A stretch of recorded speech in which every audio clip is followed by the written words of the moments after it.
Hello, my dear students. How are you all? I hope that you are happy, healthy and fantastic. You are welcome to Symbolic Education. Symbolic Education में आपका स्वागत है. Dear student, जैसे कि आप जानते हैं कि हमने आपकी क्लास 9th की जो आपकी ये नई बुक है जिसका नाम है कावेरी, उसकी हम शुरुआत कर चुके हैं. और इससे पिछली वीडियो में यानी कि पिछले लेक्चर में हम इस पहले चैप्टर को जिसमें लिखा हुआ कि how I taught my grandmother to read, उसके पहले पार्ट को हम पूरा कर चुके हैं, जिसमें यह बताया गया है कि जब उसकी दादी को ये पछतावा होता है कि वो कभी स्कूल नहीं गई, तो वह अपनी पोती के पास उसकी छत पर जा कर के उससे बातें करती है और वो कहती है कि ये मैंने अब डिसाइड किया है कि मेरे जो बच्चे हैं और जो पोता पोती है वो अच्छे से पढ़ाई करें. तो उसके बाद की जो स्टोरी है अब पार्ट सेकंड में अब हम देखेंगे. तो आगे इसमें क्या होता है, इसमें बताया गया है कि I could not understand why my 62-year-old grand mother was telling me 12-year-old the story of her life in the middle of the night. कि यहाँ पर जो नैरेटर यानी कि जो पोती है वो ये कहना चाहती है कि उस समय मुझे बिल्कुल भी समझ नहीं आ रहा था, यानी कि बिल्कुल भी नहीं समझ पाई कि क्यों मेरी जो दादी है जो कि 62 वर्ष की दादी हैं वो मुझे अपने बचपन की कहानी सुना रही है, जो कि मैं खुद ही 12 साल की लड़की हूँ. यानी कि अपनी कहानी एक 12 साल की लड़की को सुना रही है. The story of her life यानी कि अपने जीवन की जो कहानी है वो मुझे क्यों सुना रही है in the middle of that night, यानी कि रात के बीच में, यानी कि आधी रात को मुझे अपनी कहानी क्यों सुना रही है, मैं बिल्कुल भी नहीं समझ पाई. बट लेकिन आई न्यू, लेकिन मुझे यह पता था, आई लव्ड हर इमेंसली, कि मैं उनसे बहुत ज़्यादा प्यार करती हूँ. And there had to be some reason, और मैं ये भी जानती हूँ कि वहाँ पर कोई ना कोई कारण ज़रूर रहा होगा जिस वजह से वो मुझे सब बता रही है. Why she was telling to me, कि जिस कारण की वजह से मुझे बता रही है वहाँ पर कोई ना कोई कारण ज़रूर रहा होगा, ये भी मुझे पता था. आगे फिर वो कहती है कि I looked at her face, फिर मैंने उनके चेहरे को देखा. इट वॉज अनहैप्पी, उनका चेहरा खुश नहीं था, उनका चेहरा उदास था. And her eyes were filled with tears, और उनकी आंखों में आंसू थे, वो बहुत ज़्यादा दुखी थी. She was a good looking lady, वह बहुत ही सुंदर महिला थी. Who was usually always smiling, जो कि हमेशा मुस्कुराया करती थी. इवन टुडे, यहाँ तक कि आज भी, I can not forget the worried expressions on her face, कि मैं आज भी वो जो चिंता भरा जो उनका एक्सप्रेशन था, जो चिंता भरे जो भाव थे उनके चेहरे पर, मैं आज भी उन भाव को नहीं भूल पा रही हूँ. I leaned forward and held her hand, मैं आगे बढ़ी और उनका हाथ मैंने अपने हाथों में पकड़ लिया. अवर डोंट क्राई, मदर मत रो, व्हाट्स द मैटर, क्या बात है, can I help in any way, क्या मैं आपकी कोई सहायता कर सकती हूँ. फिर दादी ने कहा yes I need your help, कि हाँ मुझे तुम्हारी सहायता की ज़रूरत है. यू नो, कि तुम तो जानती हो, व्हेन यू वर अवे, कि जब तुम मुझसे दूर थी. कर्मावीरा केम एज यूजुअल, की कर्मावीरा यानी कि जो वो कहानी थी जो काशी की तीर्थ यात्रा के रूप में जो कर्मावीरा की जो कहानी थी वो उसी रूप में आती रही. और कह रही है कि जब तुम मुझसे दूर थी तो कर्मावीरा की जो कहानी पहले की तरह आती रही. आई ओपन द मैगजीन, मैं उस पत्रिका को खोला करती थी. आई शो द पिक्चर्स, और उसमें जो छपे जो चित्र थे मैं उनको देखा करती थी. That accompanies the story of Kashi यात्रा, जो कि उस काशी यात्रा के साथ जो छपा करते थे मैं उन तस्वीरों को देखा करती थी. And I could not understand, लेकिन मुझे कुछ भी समझ नहीं आता था. एनीथिंग दैट वॉज रिटन, की उस कहानी में और क्या लिखा मुझे बिल्कुल भी समझ नहीं आता था. मेनी टाइम्स, और बहुत बार तो ऐसा हुआ, आई रब्ड माई हैंड, कि मैंने अपने हाथों को मसलना स्टार्ट कर दिया. ओवर द पेज, उन पेजों पर. विशिंग, यह इच्छा जताते हुए, they could understand what was written, कि वे मुझे समझ में आ सके कि वहाँ पर क्या लिखा हुआ था. बट लेकिन आई न्यू, लेकिन मुझे पता था, इट वॉज नॉट पॉसिबल, कि यह संभव नहीं है. If only I was educated enough, अगर काश मैं इतनी पढ़ी लिखी होती. आगे फिर दादी कहती है कि I waited eagerly for you to return, के मैं तुम्हारे वापस आने का बेसब्री से इंतज़ार करती थी. आई फेल्ट, मुझे महसूस होता था कि यू वुड कम अर्ली, कि तुम जल्दी आओगी. एंड रीड फॉर मी, और आगे की कहानी जो कि हर सप्ताह में जो आती थी, आगे की कहानी तुम मेरे लिए पढ़ोगी. एंड इवन थॉट, और यहाँ तक कि मैंने ये भी सोचा, यहाँ पर इवन थॉट में होता है कि यहाँ तक कि मैंने ये भी सोचा, of going to the village, यहाँ तक कि मैंने गांव जाने के बारे में भी सोचा. एंड आस्किंग यू, और जाकर के तुमसे कहने के बारे में भी सोचा. टू रीड फॉर मी, कि तुम ये सब मेरे लिए पढ़ो. आई कुड आगे फिर इसमें दादी कहती है कि I could have asked somebody in this village, कि मैं इस गांव में किसी से भी इस बात के बारे में पूछ सकती थी, यानी कि मैं इस गांव में किसी से भी पढ़ने के लिए कह सकती थी, बट लेकिन आई वॉज टू एम्बेरेस्ड, लेकिन मैं बहुत ज़्यादा शर्मा रही थी और घबरा रही थी टू डू सो, ऐसा करने के लिए। यहाँ पर टू डू सो का मतलब होता है ऐसा करने के लिए। आगे फिर दादी कहते हैं कि आई फेल्ट वेरी डिपेंडेंट, कि मैं खुद को बहुत ज़्यादा असहाय और आश्रित महसूस कर रही थी, एंड और हेल्पलेस, और बहुत ही ज़्यादा असहाय और मजबूर महसूस कर रही थी।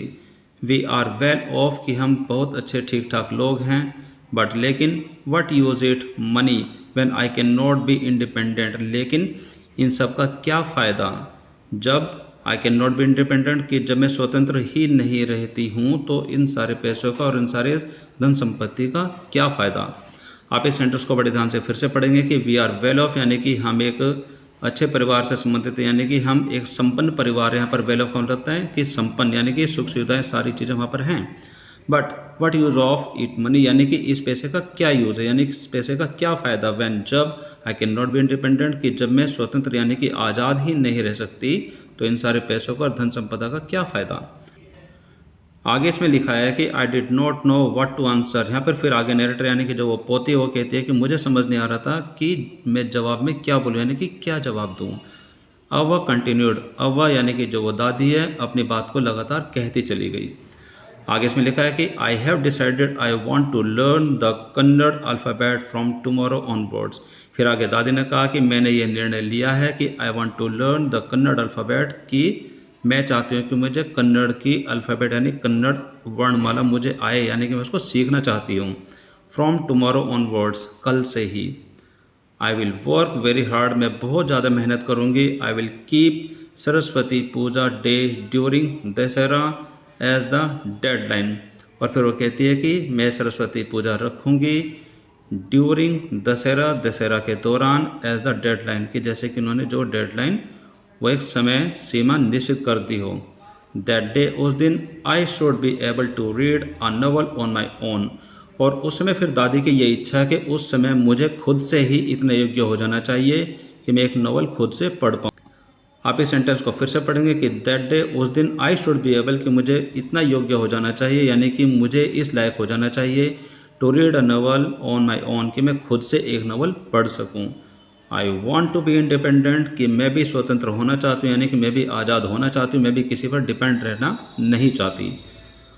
आगे इसमें लिखा है कि I saw the determination on her face, कि फिर जो ये पोती है यानी कि जो हमारी जो नैरेटर है वो बताती है कि मैंने उनके चेहरे पर एक दृढ़ निश्चय का भाव देखा। येट, फिर भी, आई लव्ड एट हर, फिर भी मुझे उनको देख करके हंसी आ गई। आगे फिर वो बोलती है कि अव्वा एट दिस एज ऑफ 62, कि अव्वा दादी इस उम्र में यानी कि 62 साल की उम्र में, you want to learn the alphabet, कि 62 साल की उम्र में तुम वर्णमाला सीखना चाहती हो, यानी कि तुम पढ़ना चाहती हो। All your here is grey, कि तुम्हारे तो सारे बाल ही सफ़ेद हो गए हैं। योर हैंड्स आर रिंकल्ड, कि तुम्हारे हाथों पर झुर्रियाँ पड़ गई हैं। यू वेयर स्पेक्टेकल्स, और तुम चश्मा भी पहनती हो। And you work so much in the kitchen, और तुम किचन में भी बहुत सारा काम करती हो। आगे इसमें लिखा है कि childishly I made fun of old lady, कि मैंने बिल्कुल बच्चे की तरह अपनी दादी का थोड़ा सा मजाक उड़ाया। बट सी जस्ट स्माइल, लेकिन वह सिर्फ इस बात को सुनकर के सिर्फ मुस्कुराई। आगे इसमें लिखा है कि फॉर ए गुड काउज, एक अच्छे कारण के लिए, इफ़ यू आर डिटरमिन्ड, अगर आप पूर्ण रूप से निश्चित होते हैं, यानी कि एक अच्छी वजह के लिए अगर आप पूर्ण रूप से निश्चित होते हैं। You can overcome any obstacle, आप किसी भी बाधाओं को पार कर सकते हैं। यहाँ पे ओवरकम का मतलब होता है पार कर जाना, यानी कि काबू पाना, एंड ऑब्स्टेकल होता है बाधा, यानी कि आप हर मुश्किल से लड़ सकते हैं, हर रुकावटों से पार पा सकते हैं। आई will work harder than any one, but I will do it. फिर दादी ने कहा कि मैं औरों से भी ज़्यादा मेहनत करूँगी, लेकिन मैं ये ज़रूर करूँगी। For learning there is no age bar, कि किसी चीज़ को सीखने के लिए उम्र की कोई सीमा नहीं होती, यानी कि कोई भी उम्र निश्चित नहीं होती। ये सब दादी ने मुझे कहा। आगे इसमें लिखा हुआ है कि नेक्स्ट डे ऑनवर्ड्स, और अगले ही दिन से, आई स्टार्टेड माई ट्यूशन, कि फिर मैंने अपनी ट्यूशन शुरू कर दी। अव्वा वॉज अ वंडरफुल स्टूडेंट, और जो मेरी दादी थी वो बहुत ही अच्छी विद्यार्थी रही। द अमाउंट ऑफ हार्डवर्क, और जो उनकी मेहनत है, शी डिड वॉज अमेजिंग, उन्होंने बहुत ही जमकर मेहनत की, बहुत ज़्यादा मेहनत की। शी वुड रीड, वो पढ़ती थी, रिपीटेड, वो उन चीज़ों को याद करती थी, बार बार दोहराती थी, राइट, वो उनको लिखती थी, एंड रिसाइट, और फिर वो उनको सुनाती भी थी। I was her only teacher, सिर्फ मैं ही उनकी टीचर थी, मैं उनकी शिक्षिका थी। And she was my first student, और मेरी दादी मेरी प्रथम विद्यार्थी थी। लिटिल डिड आई नो, और थोड़ा बहुत जो भी मैं जानती थी, then that one day I would become a teacher, फिर मैं एक टीचर बन गई, यानी कि थोड़ा बहुत जो भी मुझे ज्ञान था एक टीचर बन गई थी। इन कंप्यूटर साइंस में, and teach hundreds of the student, और फिर मैं लगभग 100 के करीब बच्चों को पढ़ा भी देती थी। आगे इसमें लिखा है कि द दशहरा फेस्टिवल केम, और दशहरा का जो त्यौहार है वो आ गया एज यूजुअल, हमेशा की तरह। सीक्रेटली, और चुपचाप, आई बोट काशी यात्रा, कि मैंने काशी यात्रा की जो बुक है वो खरीदी, which had been published as a novel, जो कि एक नॉवल के रूप में पब्लिश हो गई थी, यानी कि छप चुकी थी। बाय दैट टाइम, उस समय तक। My grand mother called me, मेरी दादी ने मुझे बुलाया, टू द पूजा प्लेस, उस पूजा के स्थान पर, and made me sit down on a stool, और मुझे वहाँ पर एक छोटे से स्टूल पर बैठा दिया। She gave me a gift of frock material, कि उन्होंने मुझे एक फ्रॉक तोहफे में भी दी। देन, और फिर, शी डिड समथिंग अनयूजुअल, और फिर उन्होंने कुछ ऐसा किया जो कि यूजुअल नहीं था, यानी कि जो कि आमतौर पर वो नहीं करती, तो उन्होंने कुछ ऐसा किया। उन्होंने क्या किया? शी बेंट डाउन, वो नीचे झुकी, एंड टच्ड माई फीट, और मेरे पैरों को छुआ। आई वॉज सरप्राइज्ड, मैं बड़ी हैरान हो गई, and taken a back, elders never touch the feet of youngers, और मैं तुरंत ही पीछे हो गई, क्योंकि आगे इसमें लिखा है क्योंकि एल्डर्स जो कि जो बड़े होते हैं, never touch the feet of youngers, कि जो बड़े होते हैं वो कभी भी अपने से छोटे के पैर कभी नहीं छूते। We have always touch the feet of God, कि हमने हमेशा अपने प्रभु के पैरों को छुआ है, एल्डर्स अपने बड़ों के पैरों को छुआ है, एंड टीचर्स और अपने अध्यापकों के पैरों को छुआ है। वी कंसिडर, हम ये मानते हैं, that as a mark of respect, कि जब हम पैरों को छूते हैं तो ये एक प्रकार का सम्मान देने का एक रिवाज होता है, एक तरीका होता है। It is a great tradition, ये बहुत ही महान परंपरा है। बट टुडे, लेकिन आज, द रिवर्स हैड हैपेंड, लेकिन इसका आज उल्टा हो रहा है। इट वॉज नॉट करेक्ट, यह अच्छा नहीं था, यानी कि ये बताना चाहती है कि इनकी दादी ने इनको पूजा के स्थान पर बुलाया और अपने पास स्टूल पर बैठाया, और उसके बाद उन्होंने इनको एक फ़्रॉक तोहफे में दी, और फिर वो कहते हैं कि उन्होंने कुछ ऐसा किया जो कि आशा नहीं की जा सकती थी, यानी कि आमतौर पर ऐसा नहीं, तो उन्होंने कुछ ऐसा किया। वे नीचे झुकी और मेरे पैरों को टच किया, और मैं बड़ी शॉक हो गई, यानी कि मुझे बड़ी हैरानी हुई, और मैं झट से पीछे हो गई, क्योंकि हम ये मान करके चलते हैं कि जो बड़े हैं वो अपने छोटे से, जो छोटे होते हैं उनके पैरों को नहीं छूते। हमने हमेशा भगवान के, अपने से बड़ों से और अपने अध्यापकों के पैरों को छुआ है। ये बहुत ही महान परंपरा है, और जो पैरों को छूना है ये एक प्रकार का सम्मान देने का एक तरीका होता है। ये बहुत ही महान परंपरा है, लेकिन आज, यानी कि जो वो जिस दिन के बारे में बात हो रही है, उस दिन उसका उल्टा हुआ, लेकिन ये बात सही नहीं थी।